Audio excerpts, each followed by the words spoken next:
Lição de número 7, Jesus, sumo sacerdote de uma ordem superior. Nosso texto áureo, que se encontra em Hebreus, capítulo 7, versículo 26, que nos diz assim: porque nos convinha tal sumo sacerdote, santo, inocente, imaculado, separado dos pecadores e feito mais sublime do que os céus. Então, quando o escritor está nos dando esta palavra, porque nos convinha, era necessário, a vinda do Senhor era necessário. E quando, nesta introdução desta palavra, que vamos estar vendo aqui, o capítulo 7 de Hebreus, apresenta o sacerdócio de Jesus numa nova perspectiva.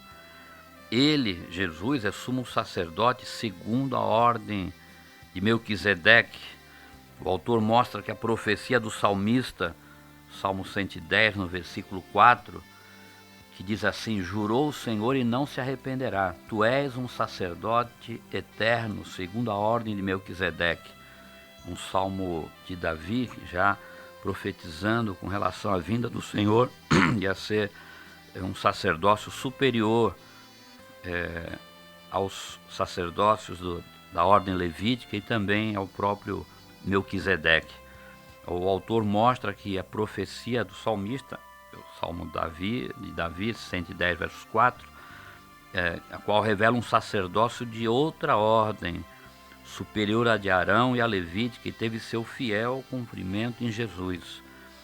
O pensamento do autor é mais bem compreendido se observarmos o sacerdócio de Jesus quanto aos aspectos de sua tipologia, de sua natureza e de seus atributos. Há muitas especulações sobre a pessoa de Melquisedeque, mas à luz do contexto bíblico, é melhor vê-lo como uma pessoa histórica de natureza tipológica. Melquisedeque, portanto, deve ser visto como um tipo que aponta para Jesus Cristo.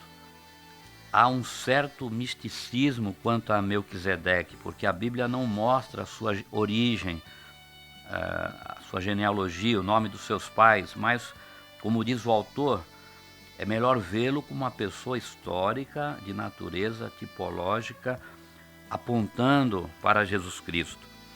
Então, neste primeiro tópico do nosso estudo, quanto ao aspecto de sua tipologia, um sacerdócio com realeza.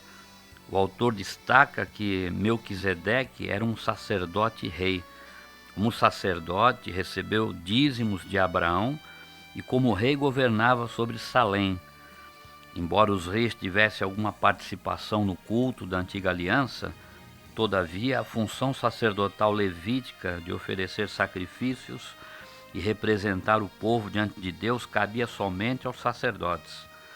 A existência de um sacerdote rei, portanto, no contexto bíblico, só poderia acontecer se este fosse de outra ordem. Jesus, que era da tribo de Judá, é levantado por Deus como sumo sacerdote segundo essa nova ordem, da qual Melquisedeque é o tipo. Só Jesus tem esses três atributos: profeta, sacerdote e rei, na sua plenitude. O profeta tem a palavra da verdade absoluta, se referindo a Jesus Cristo. O sacerdócio de Jesus Cristo, como sacerdote, ele está à destra de Deus e intercede por nós. E como rei, como diz lá em Apocalipse, capítulo 19, verso 16, ele voltará um dia para buscar a sua igreja, e diz esse texto tão maravilhoso, e na veste, na sua coxa, tem escrito este nome: Rei dos Reis e Senhor dos Senhores. Então ele é sacerdote, profeta e rei na sua plenitude. Um sacerdócio firmado na justiça, mostrando a tipologia sobre o sacerdócio de Melquisedeque. O autor destaca que este fora rei de justiça e depois também rei de Salém, que é rei de paz. A figura histórica de Melquisedeque como rei de Salém aparece em Gênesis capítulo 14, versos 18 a 20. Interessante, nesse trecho da palavra de Deus, nós vimos que Melquisedeque veio receber Abraão quando volta daquela guerra com os 5 reis, e Melquisedeque oferece a Abraão pão e vinho. Veja só que maravilha de vermos isso. Hoje temos nossa lembrança, a ordenança do Senhor, a ceia do Senhor, exatamente esses dois elementos do pão e do vinho. Melquisedeque traz o pão e o vinho para estar ali entregando a Abraão. Então, quando o nome Melquisedeque, o significado original era Sedeque é rei, é interpretado pelo autor de Hebreus como rei de justiça. É fora de qualquer dúvida que Melquisedeque é um tipo de Jesus que reinaria com justiça e cujo reinado não teria fim. Nós vemos isso em Jeremias, também profetizou com relação ao renovo de Davi, fazendo referência a Jesus Cristo, onde ele diz aqui, Jeremias capítulo 23, no verso 5, que diz: eis que vem dias, diz o Senhor, em que levantarei a Davi um renovo justo, sendo rei, reinará e prosperará, e praticará o juízo e a justiça na terra, fazendo menção a Jesus Cristo. E você vê também o cumprimento desta palavra profética em Lucas capítulo 1, versículo 33, com relação a Jesus, o nascimento do Senhor, onde diz ali: reinará eternamente na casa de Jacó, e o seu reino não terá fim. Glória a Deus por isso. Nosso Senhor e Salvador Jesus Cristo, Ele é o nosso Rei, o nosso sacerdote, o nosso profeta, aquele que detém todo o poder nos céus e na terra, um sacerdócio com legitimidade divina. Nós vemos aqui o versículo 3 de Hebreus, capítulo 7, sem pai, sem mãe, sem genealogia, deve ser visto como um contraste entre o sacerdócio levítico e o de Melquisedeque. O sacerdócio levítico dependia da genealogia para se legitimar. Somente na genealogia dos levitas é que era confirmado o sacerdócio de alguma pessoa. Quem não fosse da tribo de Levi não podia oficiar como sacerdote. É exatamente isso que o autor quer mostrar, pois assim como o sacerdócio de Melquisedeque não dependia de genealogia para mostrar sua legitimidade sacerdotal, da mesma forma, o sacerdócio de Cristo era também legítimo por pertencer a uma ordem superior à ordem de Melquisedeque. O Senhor é a ordem superior da ordem celestial superior a Melquisedeque. Não deixa de ser um mistério o sacerdócio de Melquisedeque, pois assim como o sacerdócio de Melquisedeque não dependia de genealogia para mostrar sua legitimidade sacerdotal, da mesma forma o sacerdócio de Cristo era também legítimo por pertencer a uma ordem superior, uma ordem celestial e divina. Para termos uma ideia da importância desse personagem Melquisedeque, Abrão, o pai da fé, deu o dízimo a Melquisedeque. Está lá em versos 7 e 7, a superioridade de Melquisedeque em relação a Abrão. Nosso Abrão, o pai da fé, ele dá o dízimo a Melquisedeque, quando ele volta daquela guerra dos 5 reis e pega o despojo daqueles reinos e traz ali e dá o dízimo ali para Melquisedeque. E ali Melquisedeque abençoa Abraão. Olha só, Abraão, o pai da fé, abençoado por Melquisedeque, que é um tipo, uma tipologia de Jesus Cristo. Por isso o escritor aos Hebreus, capítulo 7, verso 7, ele fala: ora, sem contradição alguma, o menor é abençoado pelo maior. Eu lembro quando Jacó veio para o Egito, quando José manda chamar seu pai, seus irmãos, se revela aos seus irmãos, e quando Jacó chega ali na terra do Egito, e Faraó vem recebê-lo ali com toda a sua corte, e a Bíblia diz que Jacó abençoou Faraó. Faraó era o dominador do mundo, mas Jacó era o homem de Deus ali, e ele que tinha esse poder para abençoar. Ele abençoa ao faraó. Aqui vemos da mesma forma a importância deste homem chamado Melquisedeque, um homem que existiu num certo tempo, e ali era o rei de Salém, que depois foi a cidade de Jerusalém, tomada por Davi. Então veja como que até mesmo antes de Deus chamar Abraão, Deus já tinha os seus escolhidos, já tinha chamado este homem Melquisedeque. E Abraão se alegra muito quando se encontra com Melquisedeque, porque vê que era a mesma fé que ele tinha, se identificou com ele, reconheceu ele como superior ao próprio pai Abraão. Glória a Deus. Quanto ao aspecto de sua natureza, o nosso segundo tópico, um sacerdócio perfeito. Um sacerdócio perfeito. A palavra teleioses, perfeição, usada pelo autor em Hebreus 7,11, quer dizer também um alvo a ser atingido. Nesse contexto, ela é usada para se referir ao relacionamento com Deus. Nem a lei, nem o sistema sacerdotal do Antigo Testamento puderam resolver o problema da culpa e produzir o perdão que a santidade de Deus exigia. O autor destaca que o problema do relacionamento do homem com Deus só pode ser resolvido por um sacrifício perfeito, algo que o sistema levítico não tinha possibilidade de realizar. Um relacionamento do homem com Deus só pode ser resolvido por um sacrifício perfeito, o que o sistema levítico não tinha possibilidade de fazer. Tudo isso já estava no plano salvífico de Deus desde antes da fundação do mundo, trazendo a Jesus no tempo certo, na plenitude dos tempos, como diz Paulo aos Gálatas, nasce Jesus, Gálatas 4:4, e já na mente de Deus, no coração de Deus, desde antes da fundação do mundo, se refere ali ao Cordeiro de Deus que foi morto desde antes da fundação do mundo, ali em Apocalipse 13:8. E a revelação que Deus deu também a João, capítulo 1, versículo 29, quando ele vê o Senhor, ele diz ali: eis o Cordeiro de Deus, aquele que tira o pecado do mundo. No sacrifício dos sacerdotes da antiga aliança, eram cobertos os pecados, agora não. O Senhor, ele tira o pecado, aquele que se entrega a sua vida para o Senhor, seus pecados, se arrepende dos seus pecados são perdoados, são arrancados, são tirados, e Deus não nos lança em rosto as nossas culpas.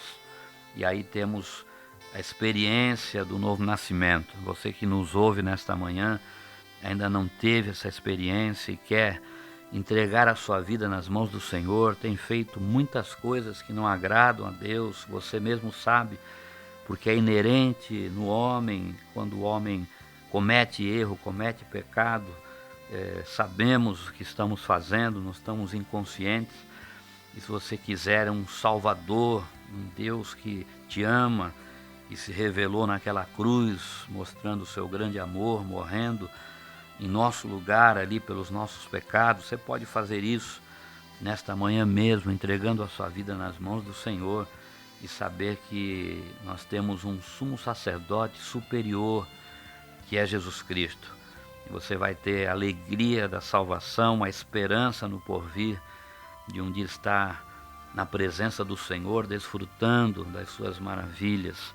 Esta é a notícia maior da palavra de Deus, da Bíblia Sagrada, salvação das nossas almas, vida eterna com Deus. E vemos também aqui, neste tópico 2, no item 2, um sacerdócio imutável. O Espírito Santo havia falado por boca de Davi que seria levantado um sumo sacerdote de outra ordem, a ordem de Melquisedeque. É o texto que lemos no início desse estudo, Salmo 110:4. Vamos falar de novo. Jurou o Senhor e não se arrependerá. Tu és um sacerdote eterno segundo a ordem de Melquisedeque. Se uma nova ordem se instauraria, consequentemente a antiga passaria. Essa profecia, quando cumprida, necessariamente tornava obsoleta a lei mosaica e o sacerdócio levítico, demonstrando dessa forma o seu caráter transitório. Somente o sacerdócio de Jesus seria imutável e de caráter não transitório.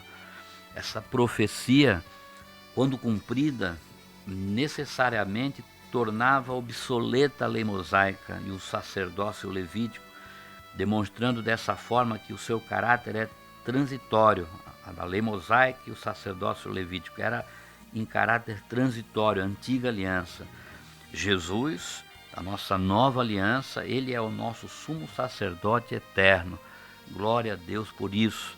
Ele veio um único sacrifício, um sacrifício perfeito, e ali nos deu tão grande salvação e nos propicia estarmos tendo um relacionamento crescente com Ele através do Seu Espírito que passa a habitar em nós quando recebemos ao Senhor como Senhor e Salvador.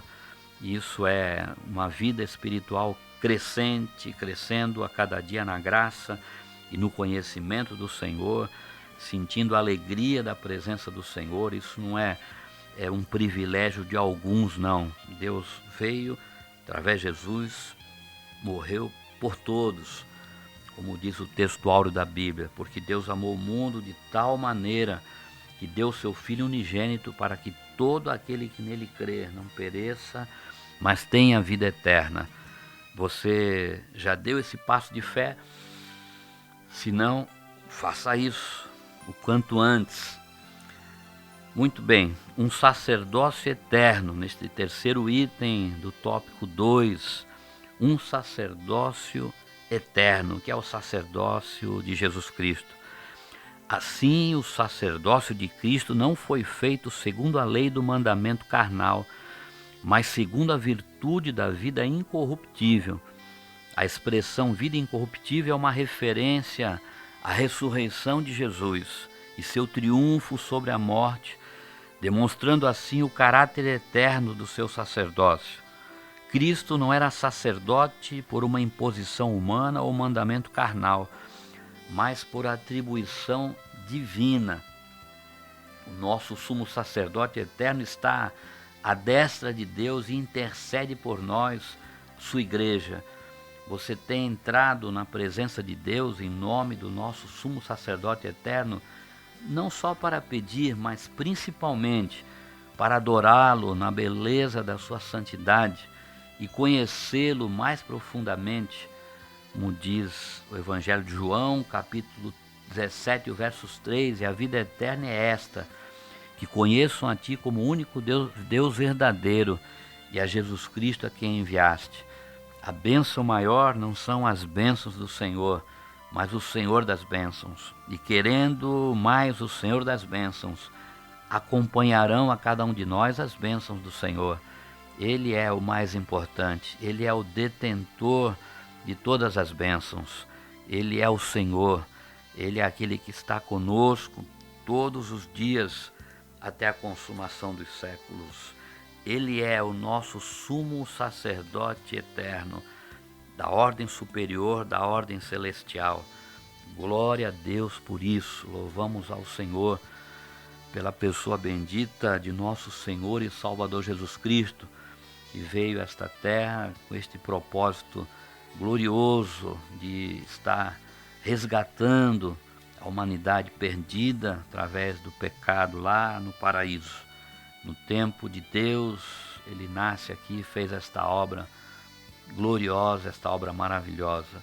Então vamos ver agora no terceiro tópico quanto ao aspecto de seus atributos. Um sacerdócio santo. Santidade é um dos atributos de Deus. Veja em Isaías 6,3, um texto bem conhecido, quando Isaías teve aquela visão e viu o Senhor assentado sobre um alto e sublime trono, e os anjos cantavam ali: Santo, Santo, Santo é o Senhor dos exércitos. Então a palavra que saía da boca dos anjos não era amor, amor, amor, ou paz, paz, paz, mas era a santidade do Senhor. Santo, Santo, Santo.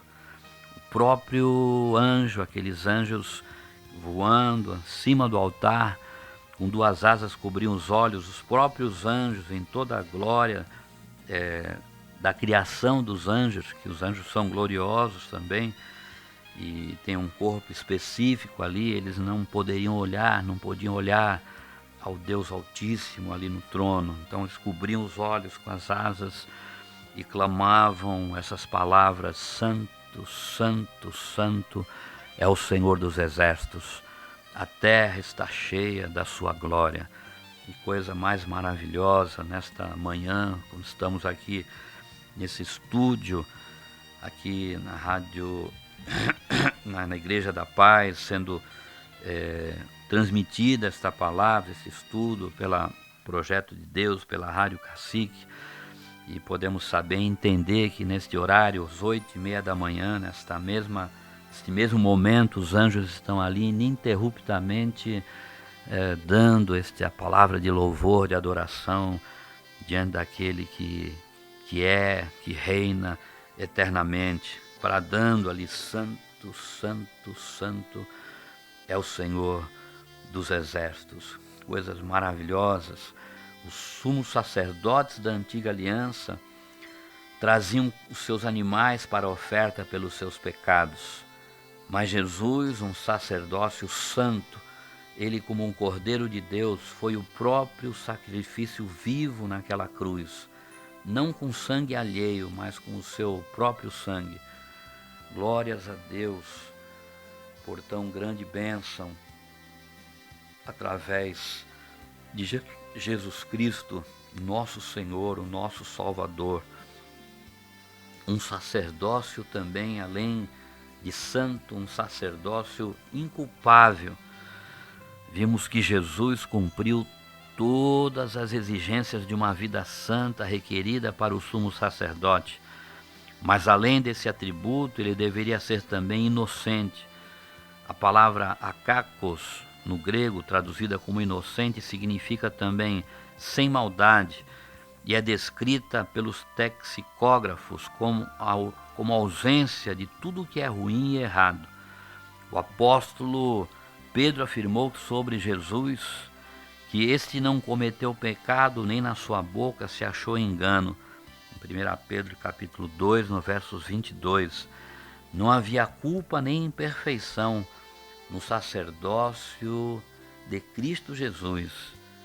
Coisa gloriosa, coisa maravilhosa. Certa feita, Jesus faz a seguinte pergunta aos religiosos, aos fariseus do seu tempo, em João 8,46: quem dentre vós me convence de pecado?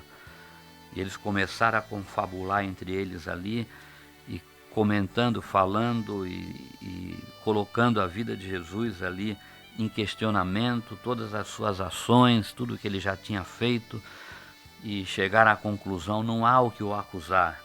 Ele é inculpável, ele é santo, santo, santo, ele é o Todo-Poderoso. E ali ele desmascarava aqueles fariseus, aqueles religiosos que vinham ali para pegar o Senhor em alguma contradição.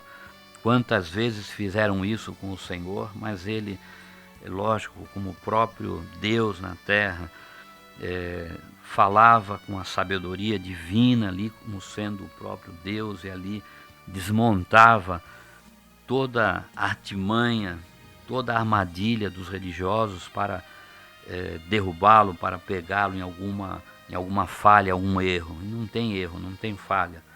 Ele é o nosso sacerdócio santo, o nosso sacerdócio inculpável, o nosso sacerdócio imaculado. Glórias ao Senhor pelo nosso sacerdote, o sumo sacerdote eterno, Jesus Cristo. O autor sacro usa o termo amiantos em relação ao sacerdócio imaculado, para dizer que Jesus é um sacerdote sem mácula, sem mancha, sem pecado, puro, limpo, perfeito. Essa palavra, que também tem o sentido de sem manchas, era usada no contexto bíblico para se referir tanto à pureza ritual como ética. E foi a essa vida santa, no seu sentido ético, na moral, e não apenas ritual que o autor alude para retratar o Senhor como separado dos pecadores. Jesus andou no meio dos pecadores, mas não se misturava com eles. O pecado dos pecadores não manchava a roupa do Senhor, nem por atitudes, nem por pensamentos, nem por obras. Ele é o Senhor. Talvez alguém possa querer dizer que tem que entrar ali no mundo dos pecadores e entrar no mais profundo do lamaçal do pecado para poder compreender, entender ali o que eles estão passando, vivendo e tentar tirar alguns desse meio. Mas, e até usando como exemplo, Jesus fez isso. Jesus foi ao mais profundo do poço, do lamaçal do pecado, para arrancar aqueles que estavam perecendo ali com as roupas manchadas pelo pecado. Você pode até usar o exemplo de Jesus, mas esse foi Jesus, esse foi o Senhor. E nós não temos essa capacidade a qual o Senhor teve ali, como sendo o próprio Senhor. Então temos que fugir do pecado e sair fora do pecado. É lógico, naquilo que pudermos, dar as mãos ao pecador, sem nos misturarmos com o pecador. Devemos estar fazendo, como Judas bem diz na sua carta ali, tentar arrancar alguns que estão quase queimando com seus pés no inferno. Glória a Deus. Jesus, o Senhor, o sacerdócio imaculado, ele nasceu sem pecado, viveu sem pecado, morreu sem pecado e venceu a morte, ressuscitando ao terceiro dia. O nosso sumo sacerdote eterno que está sentado à destra de Deus, nele somos feitos justiça de Deus. 2 Coríntios 5:21, o apóstolo Paulo traz essa revelação tão extraordinária, um versículo tão pequeno, mas de tão grande importância, onde ele diz: aquele que não conheceu o pecado, se referindo ao Senhor, o fez pecado por nós, o fez se referindo a Deus, o fez pecado, fez Jesus a pecado por nós, quando ele foi entregue ali para ser morto e sacrificado naquela cruz, para que nele, no Senhor, em Jesus, fôssemos feitos justiça de Deus. Então, quando Deus olha para você, ele não vê você na sua natureza pecaminosa, ele vê Jesus em você. E quando ele vê Jesus em você, você está justificado por Jesus. Então essa é algo, quando entendemos isso, é algo que nos dá grande paz ao nosso coração. Estamos aceitos pelo Senhor, ainda continuamos errando e pecamos, por mais que queremos fazer as coisas certas, às vezes erramos, mas devemos estar conectados com o Senhor, ligados com o Senhor de uma maneira tal em que, quando errarmos, estejamos sensíveis à voz do Espírito Santo, que vem nos alertar, vem nos mostrar os nossos erros e viemos colocar aos pés do Senhor, confessando e deixando os nossos pecados para que alcancemos a misericórdia do Senhor. Nós estamos justificados, Paulo diz, Romanos 5, versos 1, sendo, pois, justificados pela fé. A fé no quê? No sacrifício vicário de nosso Senhor e Salvador Jesus Cristo, ali naquela cruz, o vicário morrendo em nosso lugar. Então, sendo justificados pela fé, no entendimento que Jesus morreu pelos nossos pecados para nos salvar da perdição eterna. Entendendo isso, temos paz com Deus por nosso Senhor e Salvador Jesus Cristo. Então, aquele que não conheceu o pecado, Jesus, Deus o fez pecado por nós, para que nele, em Jesus, fôssemos feitos justiça de Deus. Somos justificados pelo sacrifício de Jesus, como temos falado. Deus olha para nós e vê Jesus em nós, e ele vendo Jesus em nós, nós estamos justificados pela obra do Senhor ali na cruz do Calvário. Glórias a Deus por tão grande salvação. Então queremos estar concluindo esta palavra aqui, trazendo essas últimas orientações aqui nesse estudo, a superioridade do sacerdócio de Cristo, superioridade do sacerdócio de Cristo. A carta aos Hebreus é o único texto do Novo Testamento que apresenta uma doutrina sistemática do sacerdócio de Cristo. A carta mostra aos leitores que Jesus é o sumo sacerdote e rei, predito nas Escrituras e que, como tal, superior ao sistema levítico. Melquisedeque, rei de Salém, a quem Abraão entregou o dízimo, tornou-se um tipo desse sacerdócio eterno.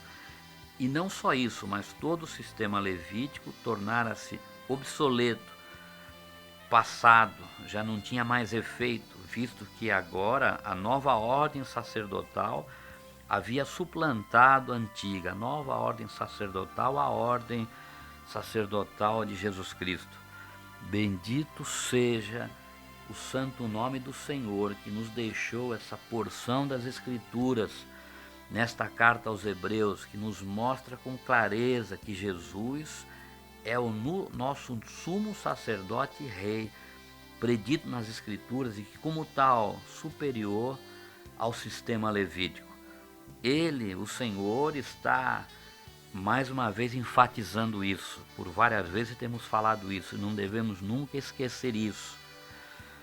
Está o Senhor à destra de Deus, do Altíssimo, e intercede diante do Pai por nós, pela sua igreja, tratando conosco alguns bilhões de cristãos espalhados pela terra, na nossa individualidade e na nossa particularidade, quando colocamos a seus pés as nossas orações. Tenha certeza disso, meu irmão, minha irmã, você que nos ouve nesta manhã, seja qual for a situação em que você esteja passando, Ele está ali. Nós temos um sumo sacerdote eterno, vivo, à destra de Deus, que intercede. Ele age em nosso favor.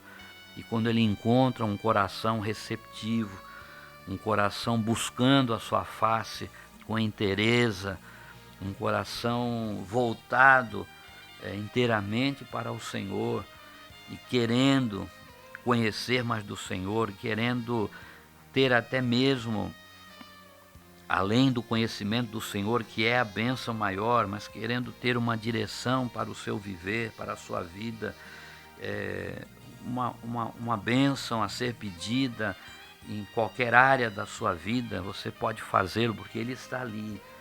Ele intercede diante de Deus, Ele é o nosso advogado, aquele que não perde uma causa, e Ele quer ver você confiando nele, pedindo, orando, crendo, confiando, pela fé, pondo a sua fé em ação. E quando você pede, ora ao Senhor, tenha fé, que a sua oração chegou diante do trono de Deus. Você está vivendo uma vida agradável a Deus, uma vida onde não tem nada que venha lhe acusar, não tem cometido pecados e tem andado na presença do Senhor em sinceridade de coração.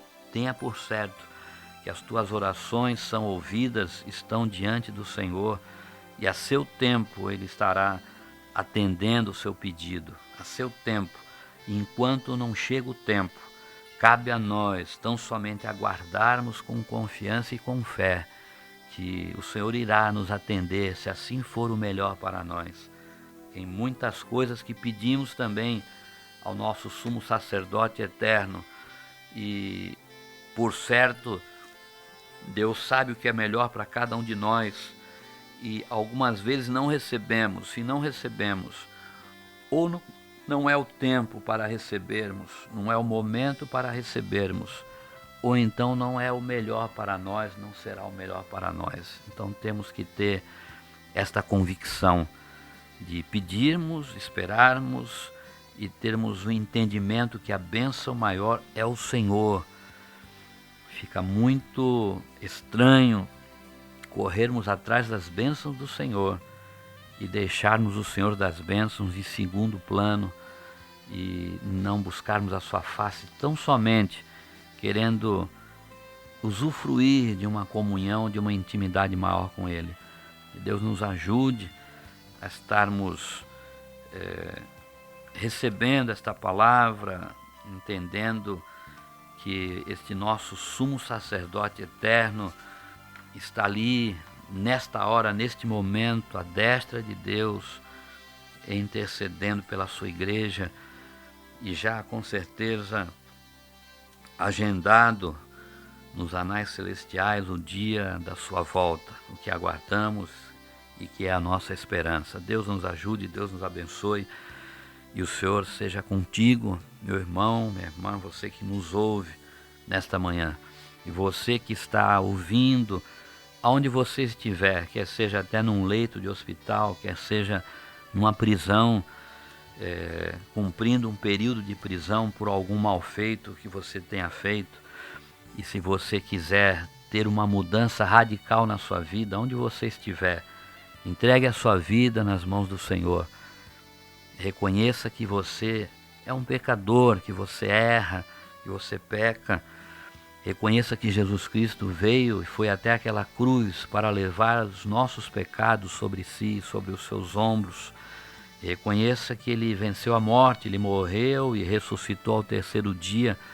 E reconheça que Ele está vivo à destra de Deus, intercedendo pela sua igreja. Isso não é privilégio de alguns cristãos, não. Deus não faz acepção de pessoas. Se você quiser receber ao Senhor Jesus Cristo como teu Senhor e teu Salvador, nesta hora, neste momento, nesta hora precisa que você pode fazer isso, entregando a sua vida nas mãos do Senhor, reconhecendo e confessando a Ele como teu Senhor, como teu Salvador. Faça isso, pois o dia da salvação é hoje, como diz a palavra ali em própria carta aos Hebreus. Se hoje ouvides a voz do Senhor, não endureçais os vossos corações. Então faça isso. E fazendo isso, procure uma igreja que venha estar discipulando e venha estar ensinando você os primeiros passos da vida cristã. Uma igreja evangélica, aqui a Igreja da Paz, uma Assembleia de Deus, uma igreja batista, uma igreja que pregue a verdade da palavra de Deus, uma igreja que seja realmente consagrada ao Senhor e que venha estar te recebendo por certo, com alegria, e você vai ver a mudança de vida que você terá e a alegria do Espírito de Deus que passa a habitar em você quando você toma essa atitude.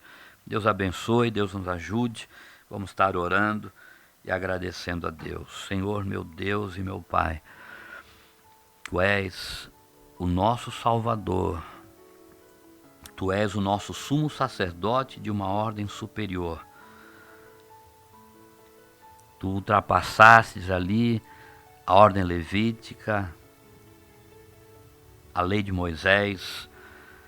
Tu és o próprio Senhor, o Criador dos céus e da terra. Tu és aquele que se fez homem nesta terra e demonstrou ali o seu grande amor por nós. Em obediência ao Pai, indo até aquela cruz, morrendo a morte de cruz e obediente até o fim. Queremos expressar através desta oração a nossa gratidão por tão grande atitude de amor ali, Pai. Jamais poderemos estar retribuindo o que o Senhor fez por nós.